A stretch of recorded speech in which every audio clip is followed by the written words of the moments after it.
하나님의 말씀 보겠습니다. 오늘 하나님의 말씀은 시편 5편 1절에서 12절에 있는 말씀입니다. 시편 5편 1절에서 12절에 있는 말씀. 제가 가지고 있는 성경 구약 성경 806페이지입니다. 806페이지. 시편 5편 1절에서 12절에 있는 말씀입니다. 오늘 본문에 있는 이 말씀요, 제가 하나님 앞에 교독하며 나가도록 하겠습니다. 시편 5편 1절에서 12절에 있는 말씀입니다. 여호와여, 나의 말에 귀를 기울이사 나의 심정을 헤아려 주소서. 나의 왕 나의 하나님이여, 내가 부르짖는 소리를 들으소서. 내가 주께 기도하나이다. 여호와여, 아침에 주께서 나의 소리를 들으시리니 아침에 내가 주께 기도하고 바라니이다. 주는 죄악을 기뻐하시는 이시니 아니시니 악이 주와 함께 머물지 못하며 오만한 자들이 주의 목전에 서지 못하리이다. 주는 모든 행악자를 미워하시며 거짓말하는 자들을 멸망시키시리이다. 여호와께서는 피 흘리기를 즐기는 자와 속이는 자를 싫어하시나이다. 오직 나는 주의 풍성한 사랑을 힘입어 주의 집에 들어가 주를 경외함으로 성전을 향하여 예배하리이다. 여호와여, 나의 원수들로 하여 말미암아 주의 의로 나를 인도하시고 주의 길을 내 목전에 곧게 하소서. 그들의 입에 신실함이 없고 그들의 심중이 심히 악하며 그들의 목구멍은 열린 무덤 같고 그들의 혀로는 아첨하나이다. 하나님이여, 그들을 정죄하사 자기께 빠지게 하시고 그 많은 허물로 말미암아 그들을 쫓아내소서. 그들이 주를 배역함이니이다. 그러나 주께 피하는 모든 사람은 다 기뻐하며 주의 보호로 말미암아 영원히 기뻐 외치고 주의 이름을 사랑하는 자들은 주를 즐거워하리이다. 여호와여, 주는 의인에게서 복을 주시고 방패로함 같이 은혜로 그를 호위하시리이다. 아멘. 오늘 본문에 있는 이 말씀을 가지고 주께 피하는 자가 복이 있습니다. 주께 피하는 자가 복이 있습니다라는 제목으로 하나님의 말씀을 증거하도록 하겠습니다. 주께 피하는 자가 복이 있다. 오늘 이 말씀이 오늘 말씀의 제목입니다. 계속해서 출애굽기 말씀을 저희들이 큐티를 하다가 이번 주부터 이제 저희들이 이제 시편에 있는 말씀을 가지고 은혜를 나누고 있습니다. 아마 다음 주 토요일까지 이 시편 11편까지 주의 말씀을 가지고 은혜를 나눌 것 같아요. 제가 이 교회 와서 시편 설교를 처음 강의를 했는데요. 이미 제가 다 한 번씩 설교를 했던 내용인데 제가 이 말씀을 준비하면서 느낀 거는 말씀은 읽으면 읽을수록 새롭다. 제가 설교했던 내용이랑 또 전혀 다른 느낌으로 하나님께서 이 말씀을 또 이렇게 은혜를 받게 하시더라고요. 그래서 말씀은 이렇게 읽고 나도 또 읽어도 또 은혜가 되고 또 읽으면 또 은혜가 되고 또 이렇게 항상 새롭게 은혜가 되는 것 같아요. 그래서 오늘 말씀을 가지고 저희가 요즘에 계속 한 절씩 보면서 강의 설교를 하고 있으니까 우리가 시편에 있는 오늘 이 5편에 있는 말씀을 가지고 과연 이 말씀이 어떤 말씀인지 또 다윗이 왜 이 시를 지었는지를 한번 같이 생각해보고 또 이 말씀의 은혜를 받는 시간이 되었으면 좋겠습니다. 자, 우리 다 같이 1절에서 3절에 있는 말씀 제가 읽겠습니다. 1절에서 3절입니다. 여호와여, 나의 말에 귀를 기울이사 나의 심정을 헤아려 주소서. 나의 왕 나의 하나님이여, 내가 부르짖는 소리를 들으소서. 내가 주께 기도하나이다. 여호와여, 아침에 주께서 나의 소리를 들으시리니 아침에 내가 주께 기도하고 바라니이다. 네.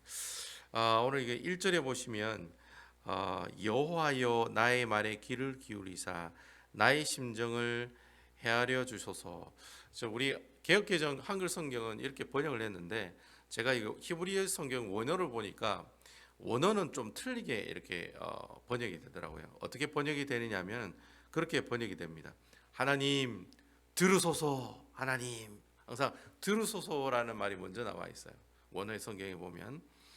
그래서 영어도 보니까, 여러분 영어 성경도 보니까 listen to my word라고 되어 있더라고요. 그래서 이 히브리 성경에도 보면은 들으소서 하나님, 뭐 이걸 제가 좀 의역해서 번역을 하면 하나님 나의 말을 들어주셔야 됩니다. 심지어 나의 중얼거림조차도 들어주셔야 됩니다. 그런 표현이거든요. 그래서 나의 심정을 헤아려 달라 할 때 이 심정이란 말이 뭐 우리나라 사람들처럼 내 마음을 뭐 헤아려 달라, 이 마음이란 뜻이 아니라 심정이란 뜻은 중얼거리다 이런 뜻입니다. 속삭이다, 중얼거리다 그런 뜻이거든요. 그러니까 하나님 나의 말에 귀를 기울이시고 내 말도 들으시고 내가 중얼중얼 거리는 것도 들어달라는 말입니다. 이게 중얼거리다는 말이 무슨 말이냐면, 왜 우리가 그 아프면은, 우리 권사님 계시지만 아프면은 막 시름시름 앓잖아요, 그죠? 아이고 내가 허리가 아프네, 내가 콩팥이 아프네, 아이고 내가 심장이 이렇게 이상하게 땡기네, 이렇게 얘기 안 하잖아요. 그냥 우리 어르신들 보면은 아이고 아이고 아이고 아이고 아이고 막 이렇게 아이고 허리야, 아이고 허리야, 허리야, 허리야, 이렇게 얘기하시잖아요. 예, 그런 게 바로 이제 중얼거린다는 뜻입니다. 그러니까 지금 이 시를 누가 지었냐면 다윗이 지었는데, 다윗이 지금 하나님 앞에 들어서서 주님 뭘 들어요? 자기가 어렵다고 얘기하는 얘기도 좀 듣고, 또 어떤 얘기도 들어요? 이렇게 아파가지고 막 신음하는 이 죽는 소리들도 어떻게 해요? 그 소리도 좀 들었으면 좋겠습니다 라고 얘기하고 있는 내용이 1절에 나오는 내용입니다. 그러니까 이 귀를 기울여 달라고 할 때 이게 명령형으로 돼 있거든요. 히브리어는 들어라 이렇게 돼 있어요. 히브리어로 보면 들어라 하나님 내 목소리를, 이렇게 돼 있거든요. 그만큼 지금 다윗이 지금 어떤 상황이라는 겁니까? 이 한 절만 딱 봐도 다윗은 지금 분위기가 별로 안 좋은 분위기 가운데 있다는 거예요. 그럼 결국은 다윗이 지금 이 뭔가 굉장히 힘든 가운데, 이거 뭐라고 이렇게 중얼거릴 정도로, 그러니까 내가 아파가지고 아이고 아이고 아파라, 아이고 아파라 이렇게 얘기할 정도로 아주 이렇게 어려운 환경에 지금 있다라는 겁니다. 그러니까 이 한 줄만 딱 봐도 지금 다윗의 상태가 참 어려운 상태에 있다, 우리가 그렇게 알 수가 있습니다. 심지어 이렇게 중얼중얼 거리는 것까지도 들어달라고 이렇게 하나님한테 강하게 명령하듯이 부탁하는 것처럼 지금 다윗의 상태가 너무 어렵고 힘들다는 거죠. 그만큼 어렵고 힘드니까 어떻게 했어요? 간절하겠죠. 사람이, 제가 어제도 우리 제가 신방을 갈 길이 있어서 신방을 갔습니다만, 사람이 아프면 사람이 아프니까 어떻게 해요? 간절해진다는 거예요. 내 몸에 암덩어리가 있으면 사람이 분위기가 틀려지죠, 그죠? 그리고 내 몸에 뭐 어떤 이상이 있어서 더 이상 회복이 안 됩니다 하면 그때 간절함이 있잖아요. 하나님께서 내 손을 잡아주지 않으면 저는 죽습니다. 그런 간절함이 있듯이 그런 간절함이 묻어나는 내용이 1절에 있는 말씀이다. 그래서 이 시편 5편은 이 1절만 딱 봐도 다윗이 지금 참 어려운 가운데 있구나, 그렇게 우리가 생각할 수 있다라는 겁니다. 2절에 보시면 나의 왕 나의 하나님이여 내가 부르짖는 소리를 들으소서 내가 주께 기도하나이다. 오늘 그 시편 기자가 부르짖는 하나님을 뭐라고 표현하느냐면 나의 왕 나의 하나님이라고 표현하고 있습니다. 그러니까 하나님을 왕이라고 표현하는 때가 언제부터 이 하나님을 왕이라고 표현했냐면, 여러분 그 출애굽 이스라엘 백성들이, 우리가 출애굽기를 했잖아요. 이스라엘 백성들이 출애굽하고 난 다음에 홍해 바다를 건너요. 그게 14장에 보면 나오거든요. 홍해 바다 건너고 난 다음에 15장에 보면 이제 모세가 이제 막 이렇게 노래하는 내용이 나와요. 그러니까 홍해 바다를 건너게 해주신 하나님을 찬양하는 내용이 출애굽기 15장에 보면 나오거든요. 그 출애굽기 15장에 보면은 그 하나님을 찬양할 때 이 하나님을 뭐라고 얘기하냐면 우리를 다스리시는 분이다, 그렇게 표현을 해요. 우리를 다스린다라는 말이 무슨 말이냐면 하나님이 우리의 뭐다라는 겁니까? 왕이라고 하는 겁니다. 그러니까 이스라엘 백성들이 하나님을 왕이라고 부를 때 그 부를 때 상황이 어떤 상황이냐면은 홍해 바다를 건너서 이 애굽의 이 병사들로부터, 애굽의 칼날로부터 어떻게 해요? 구원받았을 때 이스라엘 백성들이 하나님께 고백했던 찬양이 바로 하나님은 나의 누구이시다? 왕이시다. 그런 표현을 사용을 했다는 거죠. 그러니까 결국에는 이 다윗이 참 말로 표현할 수 없는 그런 어려움이 있을 때 하나님을 뭐라고 고백하고 있느냐면 하나님만이 나를 어떻게 하실 수 있는 분이라는 거예요?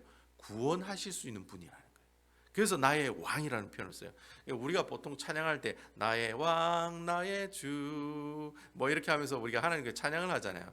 아무 생각 없이 나의 왕 나의 주 이렇게 찬양하는 게 아니라 왕이라고 하는 뜻은 하나님께서 나를 통치하시고 다스린다는 개념도 있지만, 왕이라고 하는 뜻은 하나님이 우리를 어떻게 하신다? 구원하신다는 그런 의미도 가지고 있어요. 그러니까 우리 집사님이 하나님은 나의 왕이십니다 라고 고백하면 그게 무슨 고백하고 똑같은 겁니까? 하나님이 나를 구원해 주실 줄로 믿습니다 라고 하는 표현이 바로 나의 왕이다라고 하는 표현이죠.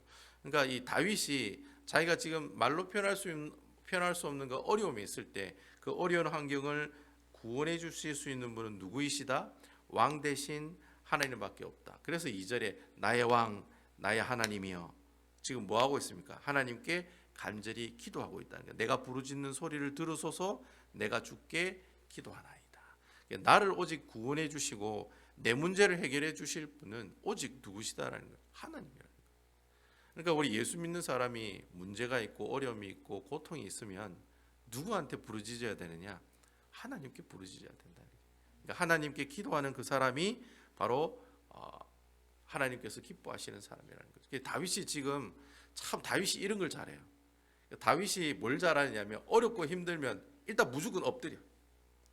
일단 무조건 어떻게 무조건 무릎 꿇어.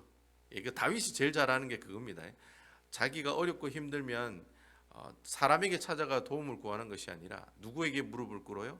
하나님 앞에 무릎을 꿇고 당신은 나의 왕이십니다라고 하나님께 고백하며 기도하는 사람이라는 거예요. 그래서 오늘 여기 3절까지 보면 여호와의 아침에 주께서 나의 소리를 들으시리니 아침에 내가 주께 기도하고 바라나이다.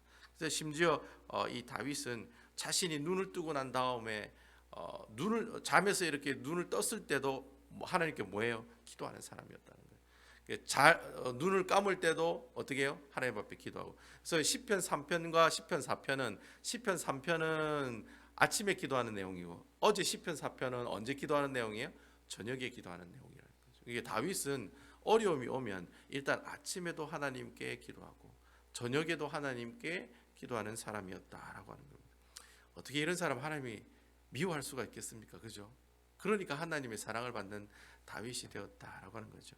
하나님의 마음에 합한 사람이 다윗이라는 말이 뻥이 아닌 것 같아요. 거짓말이 아닌 것 같아요. 진짜 하나님 마음에 합한 사람이 다윗의 모습이었다. 그 내용이 1절부터 3절까지 우리에게 얘기하고 있다는 겁니다. 4절부터 6절에 있는 말씀 한번 보겠습니다. 주는 죄악을 기뻐하는 신이 아니시니 악이 주와 함께 머물지 못하며 오만한 자들이 주의 목전에 서지 못하리이다. 주는 모든 행악자를 미워하시며 거짓말하는 자를 멸망시키리이다. 여호와께서는 피 흘리기를 즐기는 자와 속이는 자를 싫어하시나이다.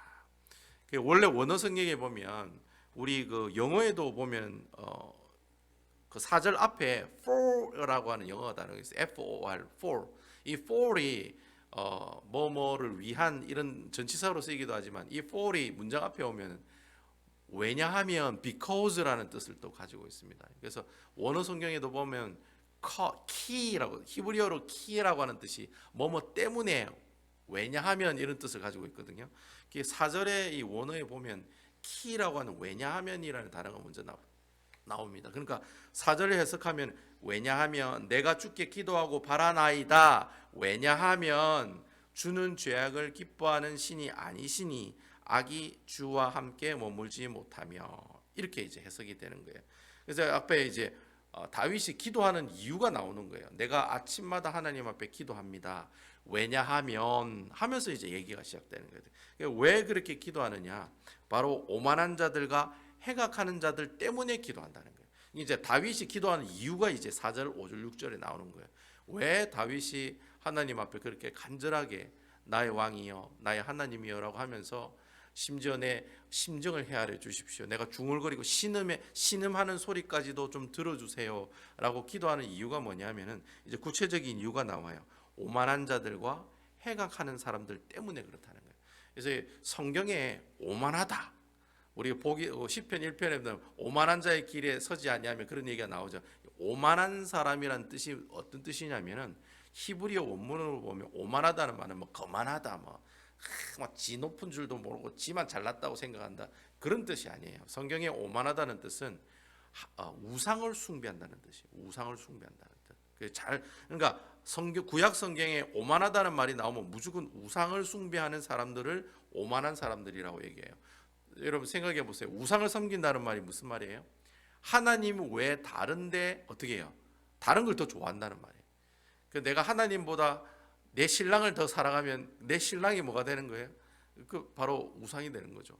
자녀를 더 사랑하고 재물을 더 사랑하면 하나님보다 그러면 그게 우상이 되는 거예요. 그런 사람을 오만한 사람이라고 하는 거예요. 하나님 필요 없어. 내 능력으로 내 지혜로 살아갈 수 있어. 나는 하나님 뭐 교회 안 다녀도 돼. 나는 나만 먹고 잘 살면 돼. 그것으로 끝이야 라고 생각하는 사람을 성경은 뭐라고 표현해요?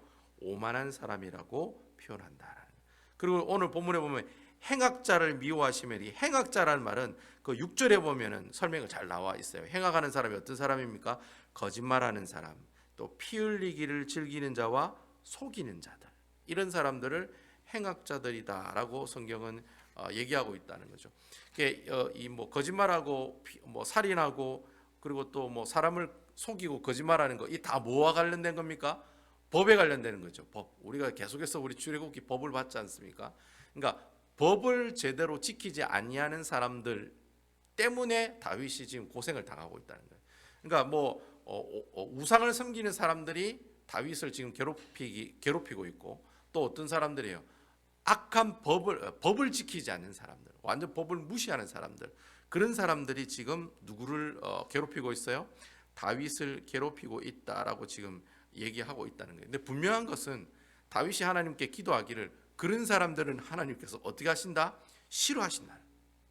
이 말이 무슨 말이냐면, 다윗은 적어도 하나님이 뭘 좋아하고 뭘 싫어하느냐를 잘 알고 있는 사람이라는 거예요. 하나님이 싫어하는 것은 다윗이 절대로 안 한다는 거예요. 하나님이 싫어하는 것, 하나님이 싫어하는 게 이걸 싫어한다는 거예요. 오만한 사람, 그리고 법 제대로 지키지 않는 사람, 거짓말하는 사람, 속이는 사람, 또 피 흘리기를 좋아하는 사람, 살인, 누구를 막 괴롭히고 죽이는 사람, 이런 사람들은 하나님이 어떻게 하신다? 싫어하신다. 그래서 분명히 그들을 싫어하시고 그들과 머물러 있기를 어떻게 하신다? 싫어하시는 분이다. 그러니까 다윗이 기도하는 그 하나님은 어떤 하나님이세요? 악과 함께 머물러 있지 아니하시는 분이다라는 겁니다. 4절에 보면 죄악을 기뻐하지 아니하는 신이다 할 때, 이 죄악은 진짜 악한 일을 하는 것을 죄악이라고 해요. 그런데 뒤에 악이 주와 함께 머물지 못할 때, 이 악은 사탄을 말합니다. 그러니까 우리 하나님은 사탄이랑 같이 동기동창생이 아니다라는 거예요. 같이 이렇게 머물러 있지를 못하신다는 거예요. 그러니까 여러분들이 머물러 있는 자리에 딱 두 종류의 사람만 계시는 거예요. 여러분들 심령에 누가 계시고 하나님이 계시느냐, 또는 누가 있느냐, 악, 즉 사탄이 내 마음 속에 있느냐, 그거밖에 없는 거예요. 그러니까 항상 내 마음과 내 삶을 뒤돌아보고 항상 지켜봐야 되는 이유가 거기 있다는 거예요. 내가 지금 하나님과 동행하느냐, 아니면 and or 마귀와 같이 동행하고 있느냐, 그것을 우리가 항상 기억해야 된다는 거죠. 그래서 중요한 것은 하나님이 나와 동행하시면 그 사탄 마귀는 나와 동행하는지 않다는 사실 꼭 기억하는 여러분 되시기 바랍니다. 주님이 나와 함께 하시면 어떠한 악한 영혼들이, 악한 무리들이 나와 동행할 수가 없습니다. 그래서 여러분 항상 하나님과 동행하는 게 중요하다. 하나님의 말씀을 묵상하고 하나님을 가까이 하려고, 말씀을 가까이 하려고 하는 이유가 거기 있다는 거예요. 왜냐하면 내가 하나님을 가까이 해야 사탄을 어떻게 해요? 가까이 하지 않기 때문에. 하나님과 점점 멀어지면 누가 점점 다가옵니까? 사탄이 점점 다가오는 거예요.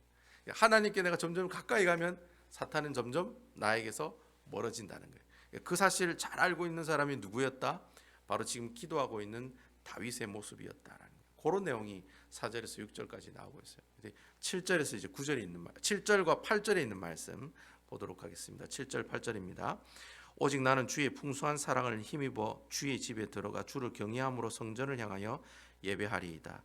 여호와야, 나의 원수들로 말미암아 주의 의로 나를 인도하시고 주의 길을 내 목전에 곱게 하소서. 참 다윗이 잘하는 게 이건 것 같아요. 이렇게 어렵고 힘든데 일단 기도해요. 기도도 하고 뭐도 해요? 하나님 앞에 성전을 향하여 예배드리고 있다는. 그러니까 내가 그렇게 하기를 원한다는 거예요. 근데 여러분 오늘 7절에 보시면 아주 기막힌 표현을 써요. 내가 하나님 앞에 성전에 가서 예배를 드릴 수 있는 것은 내가 예배당 가서 예배 드려야지 하는 마음을 가지고 가는 나의 어떤 의지와 힘으로 하나님의 성전에 가지 않는다라고 되어 있어요. 여기에 보면은 뭐라고 되어 있어요? 오직 나는 주의 풍성한 사랑을 힘입어 주의 집에 들어가. 그렇게 얘기하고 있어요. 그러니까 여러분, 내가 하나님 앞에 은혜 받으려고 예배당에 가는 것은 내가 가는 거예요? 누가 가는 거예요? 하나님의 사랑을 힘입어 가게 되는 거예요. 하나님이 여러분들 마음 가운데 아이고 누구야, 아이고 누구야, 아이고 누구 권사야, 어느 누구 집사야, 너 지금 하나님이 존전에 나가서 예배 드려야지. 하나님께서 그렇게 말씀하시니까 그런 힘을 입어서 어떻게 해요? 내가 주의 존전에 나와 예배를 드린다는 거예요. 그러니까 여러분, 예배당에 예배 드리러 온 사람들 그냥 온 게 아닙니다. 자기가 그냥 올 수도 있어요. 뭐 자기의 어떤 모습을 광고하기 위해서, 뭐 보여주기 위해서 오는 사람들도 있어요. 하지만 우리가 하나님 앞에 예배를 드리러 나오는 그 사람은 어떤 사람이냐? 하나님이 사랑이 그를 붙들러서 그 사람이 이 자리에 오겠다는, 이 사실 항상 기억해야 돼요. 여기서 말하는 이 사랑이라는 뜻은 히브리어로 헤세드라고 하는 뜻이에요. 헤세드. 헤세드가 하나님의 은혜, 하나님의 사랑, 하나님의 자비. 그 우리가 그 다윗이 인자하심이라는 뜻이 헤세드거든요. 하나님께서 그런 인자하심과 자비로우심, 이걸 우리가 다른 말로 이해하면 예수님의 구속의 은혜가 있기 때문에, 예수님께서 여러분들을 위해서 대신 십자가에 못 박혀 죽으셨기 때문에 여러분들이 그 사랑을 가지고 어떻게 해요? 하나님의 존전에 나와 예배를 드릴 수 있게 되었다라는. 근데 여러분, 그 구약 성경에 보면 성전에 가서 예배를 드린다는 말을 또 다른 의미로 해석할 수가 있어요. 어떻게 해석할 수가 있냐면은, 내가 성전에 가서 예배 드린다는 말은 어떤 말이냐면, 내가 성전에 임하시는 하나님께 들어간다라는 표현도 사용을 해요. 그러니까 내가 성전을 향해 예배 드린다는 말이 무슨 말이냐면, 성전에 임하시는 하나님 속으로 내가 들어간다라는 뜻으로도 해석이 돼요. 그러니까 여러분, 내가 예배당 가서 예배 드리는 것이 예배당 가서 예배 드린다는 표현이 아니에요. 하나님의 임재가 그곳에 계시고, 임재가 그곳에 계시는 곳으로 내가 어떻게 해요? 들어간다라는 표현을 또 써요. 오늘 이 성경의 표현이 바로 그런 표현이에요. 다윗이 하나님의 성전에 예배 드립니다라는 뜻이 뭐냐니까, 내가 하나님의 임재 가운데로 어떻게 한다? 들어갑니다라고 얘기하고 있는 내용과 똑같은 얘기다라고 하는 겁니다. 제가 여러분 그런 얘기를 드리고 싶어요. 여러분, 예배는 예배당에서만 드립니까? 아니라는. 예배당이 하나님께서 임재하시는 곳이라면은 하나님의 임재는 예배당에만 있습니까? 아니라는 거예요.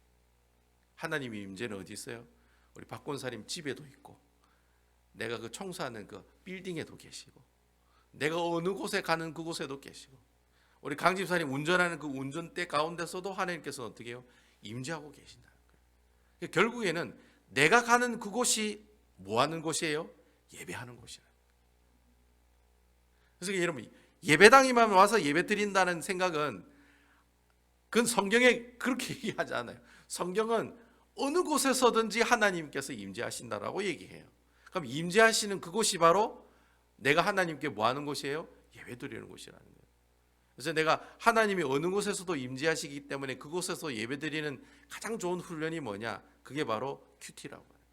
그래서 제가 목숨 걸고 여러분들에게 거품 물면서 이렇게 큐티 하세요.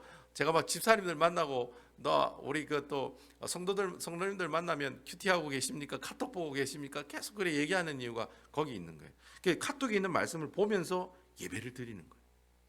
말씀을 읽으면서 예배를 드리는 거예요. 그래서 제가 여러분들께 말씀을 드렸잖아요. 큐티는 성경 공부가 아니라고. 큐티는 뭐예요? The reading the Bible이라고. 큐티는 하나님의 말씀을 읽는 거라고요. 하나님의 말씀을 읽는 가운데 하나님의 임재가 나타나는 줄 믿으시기 바랍니다. 하나님 임재는 다른 거 없어요.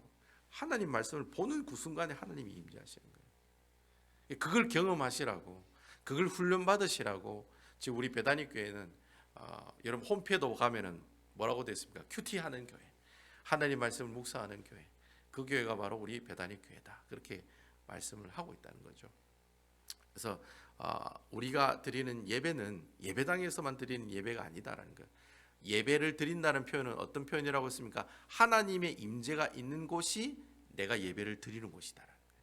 그래서 이제 구약에 있는 히브리 사람들은, 이스라엘 백성들은 성전에서 예배를 드린다는 뜻을 다른 말로 어떻게 해석해요? 하나님의 임재가 있는 곳에 내가 들어간다라고 표현을 하고 있다는 거예요. 그래서 여러분 이 사실 꼭 기억하셔서 어쨌든 하나님께서 주시는 그 구원의 은혜, 예수님이 내게 주신 그 구속의 은혜.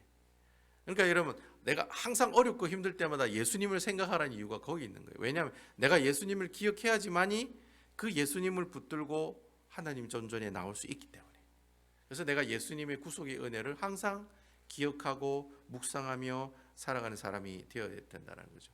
그래서 그 예수님의 그 보혈의 은혜를 기억하는 그날을 구약의 이스라엘 백성들은 이스라엘 절기로 뭘 지켰습니까? 뭘로 지켰습니까? 유월절이라고 지켰죠. 근데 오늘날이 유월절이 뭐라고 그랬습니까? 주일이라고 그랬죠. 그래서 주일이 중요한 거예요. 그래서 주일날 주의 존전에 나와 예배드리는 것이 중요한 거예요. 왜냐하면 일주일의 하루의 삶을 하나님께 예수님을 기억하고 예수님의 은혜를 묵상하는 날로 정하고 주님 앞에 주의 임재 가운데 들어오는 일이 중요하다는 거예요. 그래서 여러분 무슨 일이 있어도 주의를 지키십시오.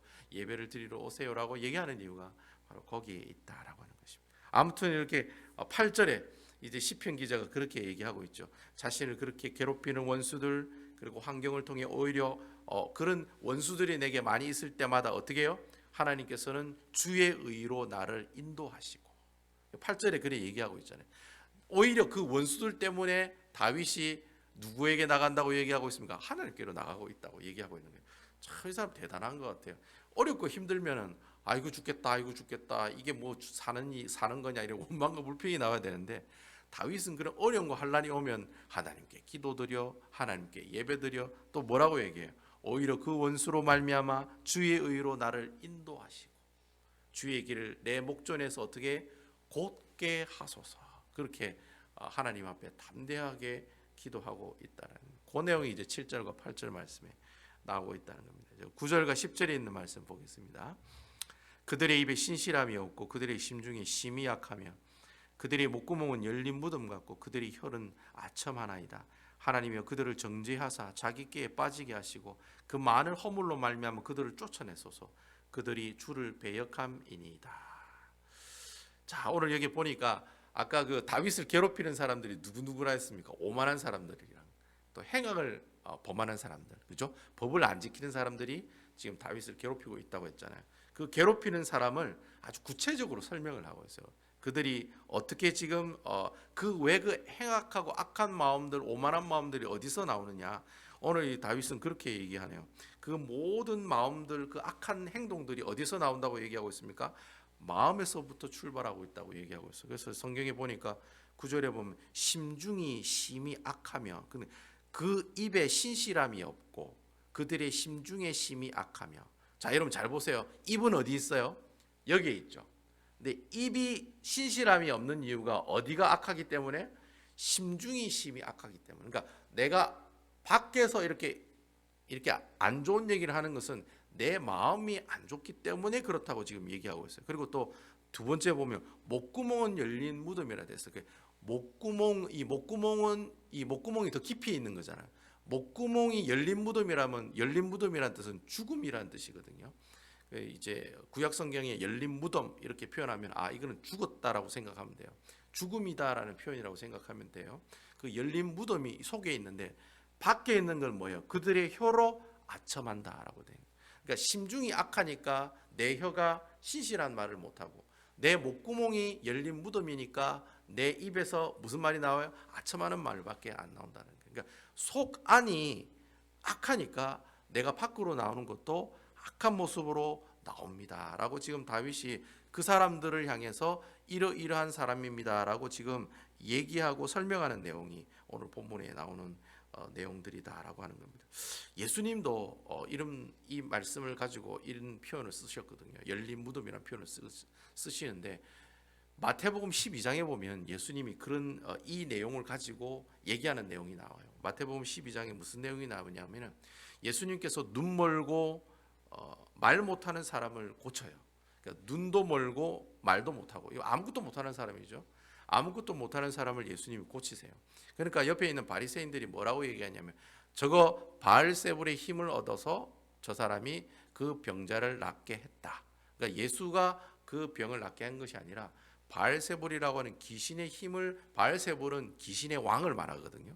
귀신의 왕을 힘입어서 그 병을 치유했다라고 얘기해요. 그러자 예수님께서 그때 뭐라고 얘기하시느냐면은 너희가 모든 죄와 모독은 사심을 얻되 성령을 모독하는 것은 사심을 얻지 못한다. 그렇게 얘기하시면서 뭐라고 얘기하냐면 그들의 마음이 사악한 것들이 있기 때문에 말도 저렇게 거칠게 한다. 그런 표현을 사용을 하세요. 그러니까 너희가 가지고 있는 죄의 모습들, 사악한 모습들은 용서받을 수가 있는데 말로서 그렇게 하나님을 욕하고 말로서 하나님을 부정하는 사람들은 어떻게 해요? 하나님 용서하지 않는다는 거예요. 그래서 그렇게 사악한 말을 하는 이유가 뭐냐면 그 사람들의 마음이 어떻게 해요? 악하기 때문에 그러한 표현을 사용한다라고 그 바리새인들을 이제 대받아치면서 그렇게 말씀하시는 내용을 볼 수가 있어요. 그래서 우리가 하는 모든 말들의 출발은 어디서부터 시작되냐면 마음에서부터 출발이 돼요. 성경 그렇게 얘기하고 있어요. 내가 하는 모든 말은 어디서부터 출발하느냐? 내 마음에서부터 출발한다라고. 결국 마음에 악한 것들로 가득하게 되면은 결국에는 내가 이래 뱉는 모든 말들도 어떻게 해요? 사람들을 상처 주게 되고 또 말로서 사람들을 힘들게 하는 그런 모습들을 우리에게 보여주게 된다라고 하는 겁니다. 그래서 10절에 보면 그러한 사람들을 어떻게 하라고 지금 어떻게 해달라고 얘기하고 있습니까? 정죄하게 하시고 자기의 죄에 빠지게 하시고 그들을 쫓아내어 달라. 왜냐하면 말로서 사람을 상처내게 하는 그 행동은 하나님을 배반하는 일들이기 때문이다. 그래서 10절 마지막에 보면 주를 배역함이니이다. 이 말이 그거예요. 그러니까 내가 내 마음에 있는 그 악한 모습들 때문에 말로서 사람을 어떻게 해요? 이렇게 힘들게 하면은 결국에는 그것 또한 하나님을 배반하고 배신하는 행위라는 거예요. 다윗은 그렇게 설명하고 있다는 거죠. 그래서 그렇게 행악자들과 우상 숭배하는 사람들은 바로 그런 사람들입니다. 그런 사람들을 어떻게 해달라? 주님께서 어떻게 이겨달라, 쫓아내게 해달라. 자기 죄에 빠져서 어떻게 해요? 그런 모습들을 없어지게 해달라고 지금 다윗이 하나님에게 기도하고 있다는 겁니다. 그런 기도 내용이 9절과 10절에 우리에게 나오고 있다라고. 자, 그럼 마지막으로 11절과 12절에 있는 말씀 보겠습니다. 그러나 이제 그런 악한 사람들이 있지만 그러나 이제 그러나가 나옵니다. 그러나 주께 피하는 모든 사람은 다 기뻐하며 주의 보호로 말미암아 영원히 기뻐 외치고 주의 이름을 사랑하는 자들은 주를 즐거워하리이다. 12절 여호와여 주는 의인에게 복을 주시고 방패로함 같이 은혜로 그를 호위하시리이다. 여기 보니까 참 그런 말씀이 있네요. 죽게 피하는 모든 사람이라고 되어 있어요. 이거 히브리어로 원어로 제가 보니까 죽게 피하는 사람이라는 말이 아니라 주의 피난처를 찾는 사람 이런 그런 뜻으로 되어 있습니다. 주의 피난처를 찾는 사람. 그러니까 죽게 피하는 사람이 아니라 주님이 피난처에 내가 어떻게 해요? 그 피난처를 찾아가지고 가는 그 사람이 어떤 사람이에요? 하나님께서 기뻐하시고 그 사람을 하나님께서는 어떻게 하신다? 하나님께서 보호하시고 그 사람을 하나님께서 붙잡아 주신다고 오늘 성경을 통해서 우리에게 얘기하고 있다라고 하는 것입니다. 12절에 보면 복을 주시고라고 할 때 이 복 준다는 말이 내가 그냥 복 주게 하면서 던져주는 그런 개념이 아니에요. 반드시 복을 주리라. 아멘입니까 여러분? 그런 뜻이에요. 여호와여 주는 의인에게 반드시 복을 주시는 분이십니다. 그런 뜻이에요. 원래 히브리 원어로 보면 꼭 복 주시는 분입니다. 그렇게 표현하고 있거든요. 그러니까 이 다윗이 하나님 앞에 그렇게 고백하는 거예요. 자기가 처음에는 우상 숭배하는 자들과 행악자들에 둘러싸여서 너무 힘들었다는 거예요. 심지어 내가 아이고 이렇게 중얼거리는 것조차도 제발 이 음성조차도 좀 들어달라고 하나님 앞에 간절히 기도하며 나갔죠. 기도하면서 또 어떻게 고백합니까? 하나님의 임재를 위한 예배를 어떻게 해요?